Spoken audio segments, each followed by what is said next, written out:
The journey so far for Football Fun Factory has been nothing short of a roller coaster. For those that don't know, I left a career at a professional football club to take on my first ever role outside of football and very quickly realised that I really missed my passion. The seed of an idea to make football fun by bringing together traditional football coaching and inflatable football activities really captured my imagination, and I was sure that it would capture the imagination of parents and children in the local area too. My experience coaching gifted and talented children for many years was a real eye-opener. I saw the best and the worst of talent pathways and elite coaching. I saw young children following their dreams, excelling, developing and progressing, and I saw children with their dreams shattered, confidence knocked and hearts broken, with children being released from academies before their age reached double digits. I knew that I had a business understanding and knowledge of the industry to create football programs for the masses and to make a real success of it. But I wanted to do this in a way that created opportunities for those that were otherwise missing out. So in 2017, I started a 1-hour coaching session on my local village AstroTurf, and within a week,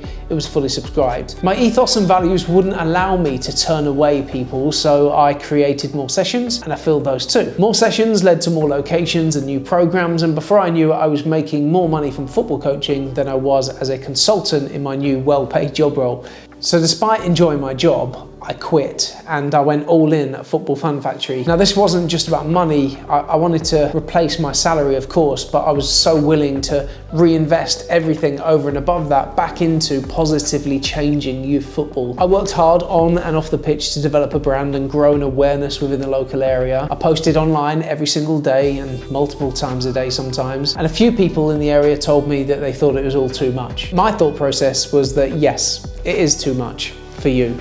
But for the people that are really interested in what I'm doing, they just couldn't get enough. And awareness was spreading and the brand was growing, and more people in the local area were getting in touch and starting to share their interest in what I was doing. One of those people was Johnny Martin, who is the most talented football coach that I know. And when I met with Johnny, as we did on a regular basis, I would say to him, imagine what we could do with the Football Fun Factory together. Johnny was trapped at a professional football club, just like I was years earlier, earning very little and working a lot. He loved it at times and hated it at others. He was loving the opportunity to coach and inspire talented children, but frustrated by the industry and the ways things worked. And so I set to work pulling together a grand plan, a plan that would see Johnny and I roll out the Football Fun Factory nationwide and then worldwide, and I pitched it to him. Knowing Johnny as I did, I was sure that this would appeal to his ambitious nature, as not only is he a very talented football coach, he is also a very intelligent, business-minded person and a hugely ambitious person too. So once I'd cast the vision, the decision was made that Johnny and I would set about a project to change youth football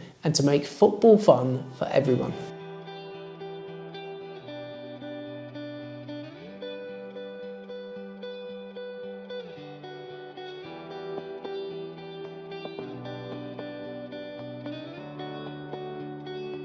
Johnny and I joining forces turned a few heads, and one of those heads was Luke Chadwicks. A few years prior, I'd given Luke his first ever coaching role, and Johnny had worked closely with him over the subsequent years. Having played at the very highest level for Manchester United and a whole host of other professional clubs, Luke loved the ethos and values of what we were doing and wanted to play his part. Luke's relationship with Johnny was a big factor in his decision to join the FFF, and he came on board.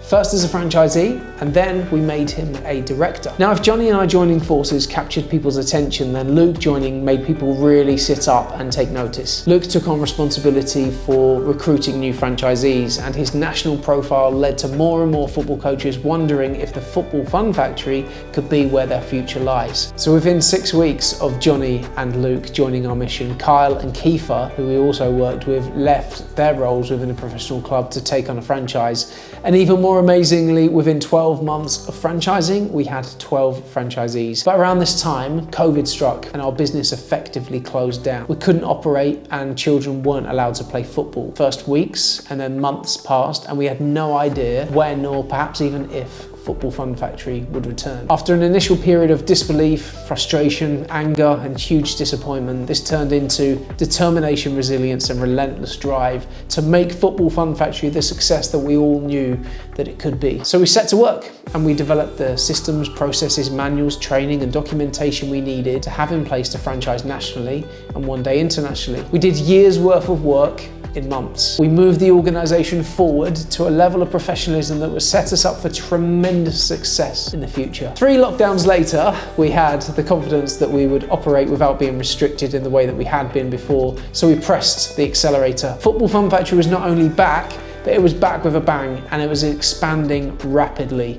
We opened new franchises outside of our region, and we branched out into different parts of the country, and we even started to grow our footprint into other countries too. Over the past few years, we have grown the footprint of Football Fun Factory nationwide. We are now UK market leader in children's football coaching, and a big step in achieving this was establishing a partnership with household name brand Center Parcs. We worked tirelessly for a year or more to demonstrate to Center Parcs what we had to offer. We delivered a trials period at one of their villages and got the big news that we've been waiting for, an agreement for Football Fun Factory to become the football provider for Center Parcs for the UK and Ireland. Thousands of children now experience Football Fun Factory on their holidays at Center Parcs and then are signposted to their local Football Fun Factory community. The partnership has elevated our brand and helped us stand out even further from the crowd. And when Johnny and I sat in a coffee shop and agreed on a master plan to scale Football Fun Factory, we mapped out the first 5 years of operating the franchise and aimed for 100 franchisees. And 4 years into our journey, we're expanding our footprint and making a bigger and bigger impact on children,